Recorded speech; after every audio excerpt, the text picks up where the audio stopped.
University senior political analyst Dr. Joe Morris spent months leading up to Election Day helping us break down that White House race. And now that the votes have been counted, Donald Trump heading in for a second term. He's here to kind of put things in perspective. Lots of blame game being played by the Democrats after Tuesday's big win for the Republican Party. We're hearing things like, the economy, obviously a big one. Young voters maybe making a major difference. President Biden getting fingers pointed at him for dropping out too late. What do you chalk up this big red wave to? Well, it was a red wave. Donald Trump not only won the election, but he won those swing states that we've been talking about for months and months. At the end of the day, I think this has to do everything with the Democratic Party. And the Democrats have to ask themselves, what do they need to do to win places like Pennsylvania, Michigan, and Wisconsin? It's a particular type of voter, a blue-collar voter, and Democrats have to do a better job getting those votes.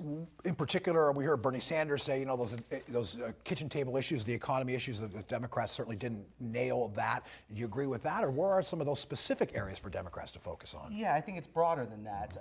For many, many years, Republicans were seen as the representatives of the elite class in the United States, and that's no longer the case.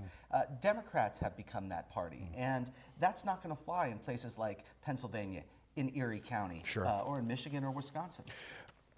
As far as day one for Donald Trump, what do you expect to see happen? Yeah, this is the big question. Honestly, this is Donald Trump, so we have no idea what's going to happen on day one.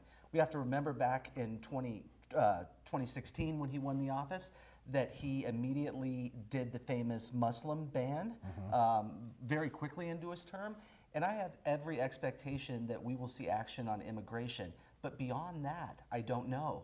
And we won't know until Donald Trump takes office and makes a decision. Already getting some indication of who's going to make up the cabinet, some of those positions being named and some names being floated around. What do you make of those early naming of transition team members? Well, the most important job he named, Susie Wiles, who is going to be his chief of staff, the first female chief of staff, and she's highly effective at her job. She's, I think, a perfect pick for him in many ways.